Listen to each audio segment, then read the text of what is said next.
Hi friends, ఎలా ఉన్నారు? అందరూ బాగున్నారా? సో నాకైతే జలుబు చేసింది. నా వాయిస్ని చూసి ఎవ్వరూ బెదరకండి అస్సలు. బాగా జలుబు చేసింది. మంచు రోజు బాగా పడుతుందండి ఇక్కడ. చాలా మంచి పడుతుంది. ఇప్పటికి 10 అవుతుంది, ఇంకా పడుతుంది ఈరోజు. ఈ మంచు వల్ల కొంచెం ఏంటంటే చాలామందికి జలుబులు దగ్గులు వస్తున్నాయి. సో నేనైతే ఈరోజు ఫ్రైడే పూజ అయితే చేసుకుంటున్నానండి. అమ్మవారికి వచ్చి మణిదీపవర్ణ పూజ చేసుకుంటున్నాను. నేను ఈరోజు అయితే 5 రకాల పూలు తెచ్చుకొని చేసుకుంటున్నాను. 5 రకాల పూలతో అంటే నేను ఎప్పుడు చెయ్యను కూడా దీనిలో ఉన్నాయి. ముళ్ళుగోరింటి పూలు అంటాం కదా, బంగారంతో సమానం అండి. చాలా మంచిది ఆ పూలు. ఆ పువ్వులు అయితే నాకు ఈసారి ఉన్నాయని ముళ్ళుగోరింటి పూలు, ఇంకా వైట్ డిసెంబరాలు, కొన్ని దొరకని పూలతో చేశాను, దొరకని పూలతో కూడా చేస్తాను. 5 రకాలు అయిపోతాయని మణిదీపవర్ణ అయితే ఇలా చేసుకుంటున్నానండి. ముళ్ళుగోరింటి పూలు చూడండి ఎంత అందంగా ఉన్నాయో, బంగారంలా ఉంటాయి, చాలా బాగుంటాయి అసలు. నేను చిన్నప్పుడైతే ముళ్ళుగోరింటి పూలు మా ఇంటి దగ్గర వెనకాల ఉండేవి. చాలా పూలండి, ఎన్ని పువ్వులు తీస్తే వాళ్ళమో, ఎంత బాగుండేదో. దండ కడతాయి, ఇలా దండ కట్టి చిన్నప్పుడు పెట్టుకుంటే వాళ్ళం సరదాకి. ఇప్పుడు ముళ్ళుగోరింటి పూలే దొరకట్లేదు, ఎక్కడో ఉంటున్నాయి.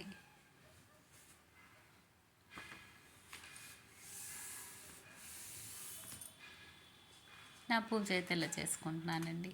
మణిదీపవర్ణ చదువుకుంటూ ఇలాగైతే పూజ చేస్తున్నాను.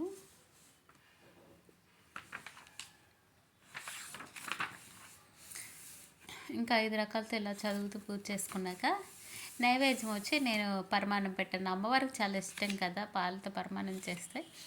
అలాగే నేను ఎప్పుడు పరమాన్నమే చేసుకొని నైవేద్యంగా పెడుతున్నాను. పరమాన్నమే కాదండి, పాల్లో బెల్లం వేస్తే అయినా పెట్టచ్చు, ఏదైనా మన ఇష్టమే. అమ్మవారికి ఏదో ఒకటి అలా పెడితే చాలా మంచిది.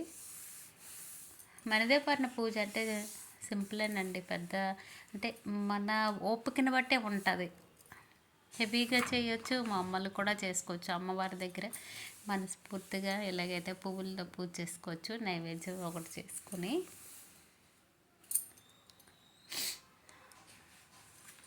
ఇంకా చామంతి పూలు చేస్తున్నాను.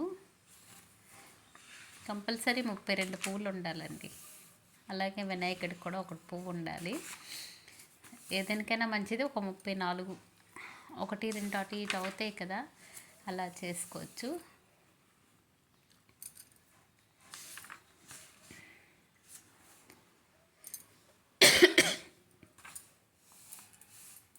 ఇలా మణిదీపవర్ణ పూజ అయితే చేసుకుంటున్నాను.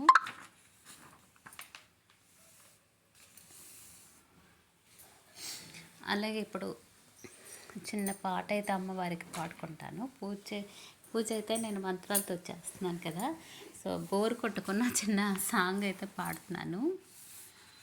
అమ్మా నీ పాదము ఆనంద నిలయము, అది తెలిసిన వారిదే జన్మధన్యము. బ్రహ్మాదులు పూజించిన బ్రహ్మని పాదము, రమావాణి సేవించిన రమ్యమైన పాదము.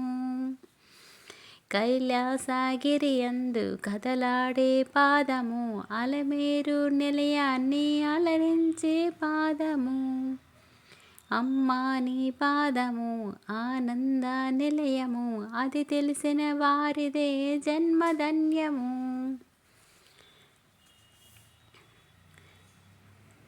వేదన పొందిన జీవులు దరి చేర్చే పాదము, చీకటి బ్రతుకులు వెలికినిచే పాదము. భవబంధములు బాపే బంగారు పాదము, అనురాగ పాశముతో అలరించే పాదము.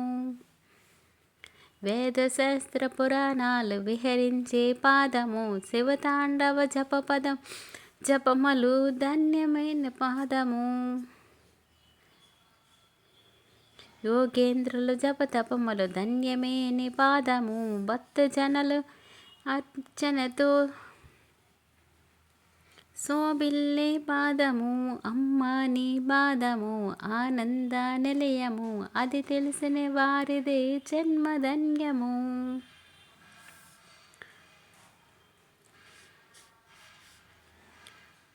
నా వాయిస్ అయితే కొంచెం బాగా బరగ్గా వస్తుంది. ఎంత స్మూత్గా ఉండేదో అంత బరగ్గా వస్తుంది. వాయిస్ని చూసి సాంగ్ని చూసి ఎవ్వరూ భయపడకండి. ఇలాగైతే చిన్న సాంగ్ అయితే పాడాను. బాగా జలుబు చేస్తుందండి, గొంతు పట్టీలు అస్సలు బాగాలేదు. ఇంకా నా పూజ అయితే ఇలా చేసుకుంటున్నాను. అలాగే ఫ్రైడే మనదే పౌర్ణ పూజ ఏంటంటే చాలా మంచిదండి లలిత అమ్మవారికి. ఫోటో లేకపోయినా లక్ష్మీ అమ్మవారి ఫోటో దగ్గరనే చేసుకోవచ్చు. లక్ష్మీ అమ్మవారి విగ్రహాలు ఏదన్నా చేసుకోవచ్చు. అమ్మవారిని తలుచుకుంటూ మనం ఇలా పూజ చేసుకోవచ్చు. చక్కగా చాలా మంచిది. 32 పువ్వులు 32 రకాలండి. 32 రకాలతో ఇలా పూజ చేసుకోవచ్చు. ఎప్పుడు మనకి ఏ పువ్వులు దొరికితే ఆ పువ్వులతో చేసుకోవచ్చండి. ఇప్పుడు అప్పుడు అని లేదు, ఏ శుక్రవారమైనా అలా చేసుకోవచ్చు.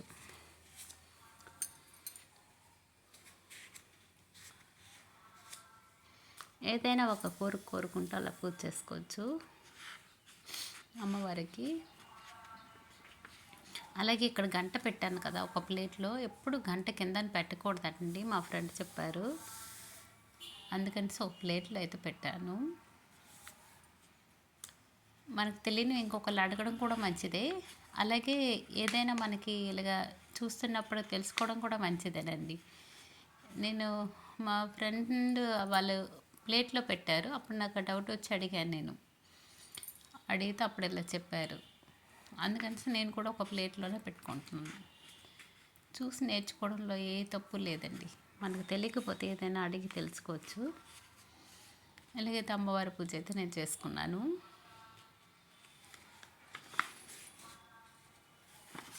లలిత అమ్మవారి పూజ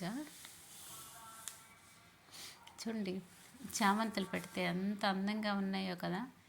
చిన్న పువ్వులన్నీ ఫస్ట్ చేస్తాను, పెద్ద పువ్వులన్నీ ఇలా చేస్తున్నాను. అలాగే చామంతి పూలకి చూడండి చిన్న కుంకుమ బొట్లు పెడతాను, ఎంత అందంగా ఉంటాయంటే చాలా చాలా బాగుంటాయండి. మల్లెల మాలలతో జాజి విరజాజులతో జగదేక మాతన కొలిచి జయహారతలివ్వరే, జేలు పాడరే, జేలు పాడరే. కుందనాలు వైభవలక్ష్మికి కుంకుమాలు దిద్దరే, పగడాల దుర్గాదేవికి పసుపులు అద్దరే, కళ్యాణ గౌరీదేవికి గంధాలు పుయ్యరే, గాజులు వెయ్యరే, గాజులు వెయ్యరే. అమ్మవారికి అయితే పచ్చకర్పూరంతో ఆరతిస్తున్నాను. ఆ చామంతి పూలకి కుంకుమ బొట్లు పెట్టడం ఎంత బాగున్నాయో చూడండి, చాలా బాగున్నాయి కదా. ఇలాగ ఆరతి ఇచ్చేసాక ఇంకా పూజ అయితే అయిపోయిందండి.